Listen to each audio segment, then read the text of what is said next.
1 Coríntios, capítulo 11, versículo 23, a palavra do Senhor nos diz: porque eu recebi do Senhor este ensinamento que passei para vocês, que o Senhor Jesus, na noite em que foi traído, pegou o pão e deu graças a Deus.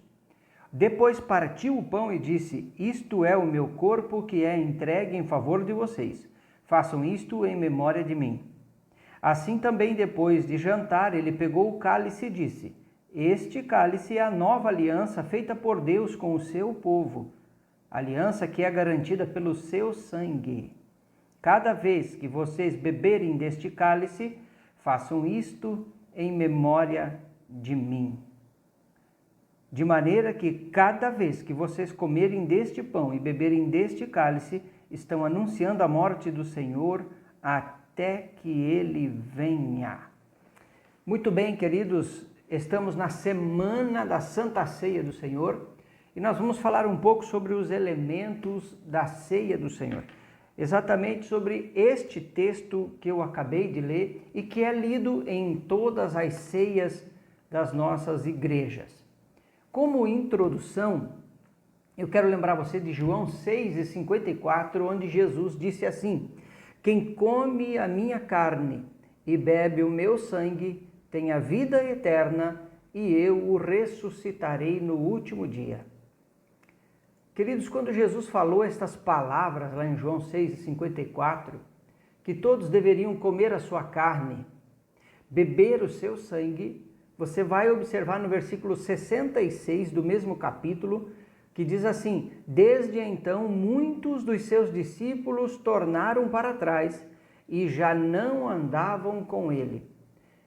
Eu e você, como cristão desta geração, desse tempo que estamos vivendo, entendemos muito bem essa palavra onde Jesus disse: comam da minha carne e bebam do meu sangue. E mais, ele disse que quem não o fizesse não teria vida eterna. Os discípulos, alguns deles, as pessoas que cercavam Jesus naquele momento, ficaram aterrorizados com essa possibilidade de comer a sua carne e de beber o seu sangue. E abandonaram Jesus e não seguiram mais Jesus. E você vai observar em Gênesis capítulo 9, versículo 3, a palavra do Senhor dita após o dilúvio para o povo. Deus disse assim: agora vocês vão comer de toda a carne. Sabe por quê? Porque até aquele momento do dilúvio, o povo não comia carne, somente ervas e as frutas. Assim foi no jardim do Éden. Agora, logo após a saída da arca, logo após Noé com seus filhos sair para repovoar a terra, Deus repete todas as bênçãos que ele havia dito no Éden e acrescenta a carne. Agora vocês vão poder matar os animais e comer da sua carne livremente, mas terá uma questão para ser analisada: com o seu sangue não comereis. Eles ouviram Deus falando para eles, os seus líderes ensinando a vida inteira que não se come o sangue. E agora vem Jesus dizendo: comam da minha carne e bebam do meu sangue. Isso ia contra o ensinamento deles, porque eles estavam interpretando de uma maneira literal aquela palavra, mas Jesus estava falando por códigos. Quando nós vamos observar aqui o texto que é lido em todas as ceias do Senhor, nós vamos ver que Jesus, quando mandou fazer isso, mandou fazer em sua memória. Ele disse aqui nos primeiros versículos que nós lemos na introdução do vídeo: façam isso em minha memória. Quando eu e você se assentar para participar da ceia do Senhor, e olhar para aquele pão e só ver um pão, olhar para o suco da uva e só ver um suco, e não tiver nada para a gente lembrar, esse ritual será vazio, esta cerimônia será vazia, esse culto será vazio. Nós devemos, em um momento tão solene, lembrar de algumas coisas. Por exemplo, quando você olhar para o pão, você vai lembrar da carne de Cristo, do corpo de Cristo, que ele mesmo disse: comam da minha carne e bebam do meu sangue. Era tudo através de símbolos. Quando Jesus diz que o pão é a sua carne, ele não está aqui se referindo que aquele pão se transforma na carne física de Cristo. Não, é uma questão de simbologia, é espiritual, porque Jesus está no nosso meio através do Espírito. Ele não está mais em corpo presente. Ele está através do Espírito Santo. Ao olhar para aquele pão, nós temos que enxergar o corpo de Cristo. O pão, ele é um símbolo. O símbolo remete você para outra coisa. Um símbolo faz você lembrar de algo. E o pão, então, deverá fazer o crente, o cristão, lembrar do corpo de Cristo. Mas não é só o corpo de Cristo que ele menciona. Ele falou, esse corpo que foi dado por vós. Veja a importância, quando você levar a mão ao prato para pegar o pão no culto de Santa Ceia, você tem que lembrar que Jesus se doou como homem, o seu corpo físico humano foi doado, foi sacrificado em favor de nós. Foi no corpo de Cristo que o nosso pecado foi lançado. Foi na humanidade de Cristo que toda impiedade foi imputada. Foi na carne dele que todo o sofrimento foi consumado. Tudo isso por quê, meus irmãos? Para que o ser humano fosse salvo. Toda vez que você chegar à Santa Ceia do Senhor e colocar a mão e pegar aquele pão, você deverá olhar para ele e lembrar que ele levou sobre si os nossos pecados. Que ele sofreu na carne, sendo inocente. Em nosso lugar ele pagou aquele preço. Você tem que lembrar do chicote, aquelas 3 pontas, com osso de carneiro amarrado nas pontas, acertando Jesus violentamente. Cada vez que o chicote era puxado, pedaços de carne eram arrancados do corpo do nosso meigo mestre. Jesus padeceu tudo isso porque ama você, porque queria salvar você. Toda vez que você levar a mão ao pão da Santa Ceia, você deve olhar para aquele pão e enxergar a cruz do Calvário, onde Jesus foi crucificado em nosso lugar. Você deve lembrar da zombaria, das pessoas cuspindo em seu rosto, das pessoas dizendo, tu não é o Cristo? Então saia daí agora. Você deve lembrar, ao olhar no pão, todo o sofrimento que Jesus teve que suportar. Ele foi punido em nosso lugar, mesmo sendo inocente. Quando você olhar para o vinho, o que é que você deve lembrar? O sangue de Cristo, que foi derramado por vós, derramado por nós, por toda a humanidade. Este sangue correu pela humanidade para perdão dos nossos pecados. Quando a gente olha para o sangue, nós olhamos ali, quando olhamos para aquele copinho com um pouco de suco de uva, representando o sangue de Cristo, nós devemos olhar ali e dizer, no sangue de Cristo está firmada a minha fé. Ele é o representante de uma nova aliança, de um novo tratado, de um novo pacto. Foi no sangue dele que nós encontramos a salvação. Foi no sangue de Jesus Cristo que nós fomos livres do inferno. O sangue é vida. Lembra lá no começo, quando eu falei do Gênesis 9, que Jesus disse, comam da carne dos animais? Deus disse, mas não comam o sangue, porque o sangue é a vida. O texto lá é bem esclarecedor. O sangue é a vida do animal. Se vocês comer com o sangue, a carne, eu vou requerer a vida de todo animal de vocês. Agora, aqui ele não impediu que ninguém tomasse do sangue dele, porque o sangue dele também é vida, e a vida dele não é só para ele, a vida dele foi doada por nós. Toda vez que você pega o cálice e toma dele, você está tomando vida para você. Você está alcançando força para você encarar as lutas dessa vida. Só o sangue de Jesus para nos purificar de todo pecado. O sangue dele é vida. E toda vez que você toma aquele cálice, você está tomando vida. Foi no sangue dele que nós alcançamos vida. Apenas através do sangue dele nós podemos ser perdoados. O perdão é algo que vem pela graça. Esse preço já está pago para o ser humano. Jesus já pagou, já morreu na cruz do Calvário. Sabe o que diz lá em 1 João capítulo 1, versículo 7? Diz assim a palavra de Deus, mas se andarmos na luz como ele na luz está, temos comunhão uns com os outros, e o sangue de Jesus Cristo, seu Filho, nos purifica de todo pecado. Sabe, uma vez o adversário apareceu para Martinho Lutero e disse, você quer reformar a igreja? Olha o tamanho da lista dos seus pecados que eu tenho aqui.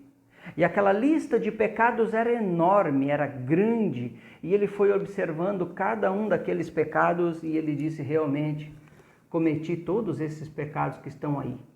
Mas Satanás, tu esqueceu de marcar uma coisa na última linha aqui embaixo. Satanás deve ter pensado: qual o pecado que ele fez que eu não vi? Ele disse: marca aí embaixo que o sangue do Cordeiro me purifica de todo pecado. Não importa o tamanho da lista do seu pecado que o adversário tem para apresentar. Você apresenta o sangue do Cordeiro e diz a ele: Jesus morreu para redimir a minha alma. Jesus morreu para resgatar o ser humano. Então a primeira coisa que eu vejo nesse texto da Santa Ceia é que é para fazer tudo em memória dele, senão a cerimônia será vazia, senão o ritual é vazio, senão o culto é vazio. Não é apenas um suco que você vai olhar se esse mês estava melhor do que o do mês passado, se o pão era melhor que o do mês passado, aí uma cerimônia vazia. Mas você tem que ver o corpo de Jesus Cristo naquele pão, o sangue de Jesus Cristo naquele suco da uva. A segunda coisa que eu observo nesse texto, que ele se refere a comer indignamente. Nós não podemos comer o pão e tomar daquele suco da uva indignamente, quer dizer, estando em pecado, enganando a família, enganando a igreja, tentando enganar o próprio Deus. Quem o assim faz vai ser declarado culpado da morte de Jesus.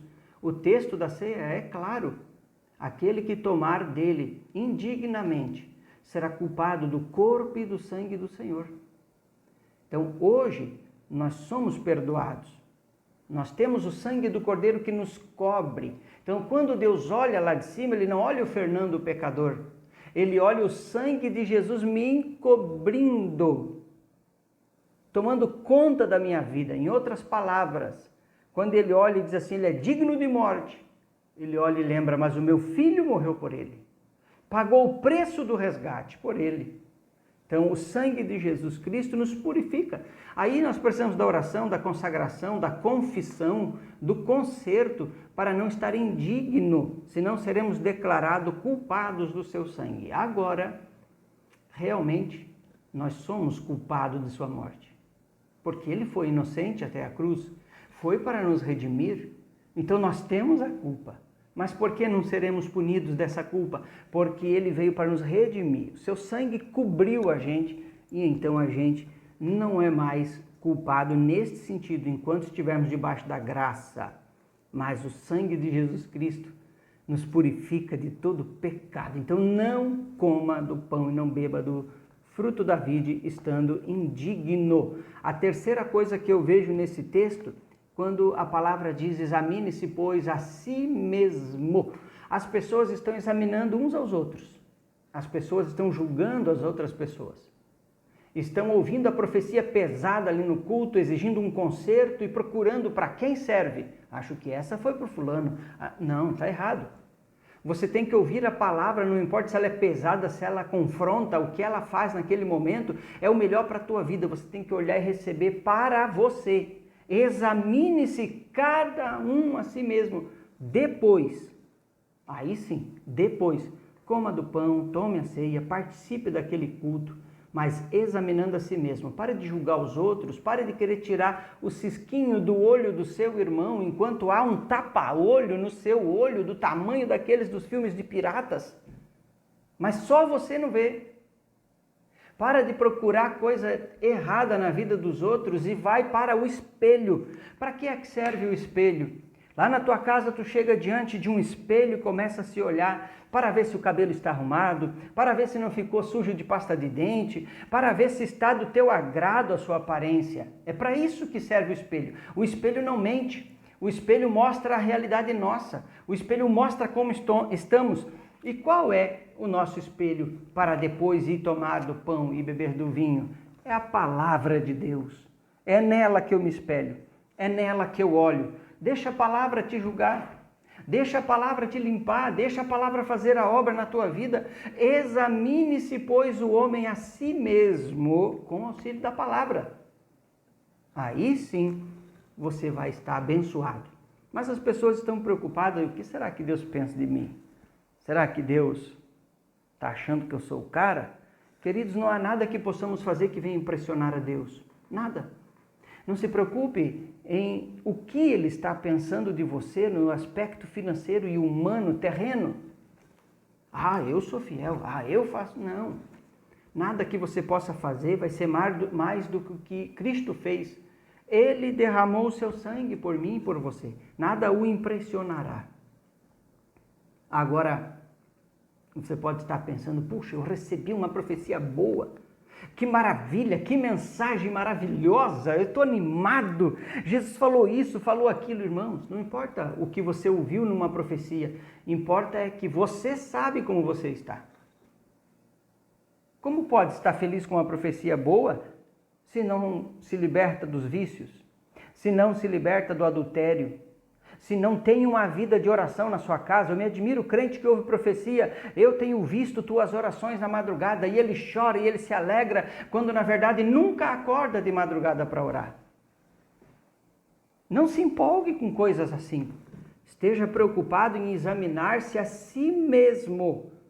Olha só, alguém pode estar dizendo, mas pastor, eu abri aqui um versículo, que versículo maravilhoso para a minha vida, Jesus falou isso e aquilo, irmãos. A palavra está ali para qualquer um ler. E ela sempre será a palavra de Deus. Mas para ela ser aquela palavra que faça o efeito, nós temos que fazer ela sair do papel e entrar em nós.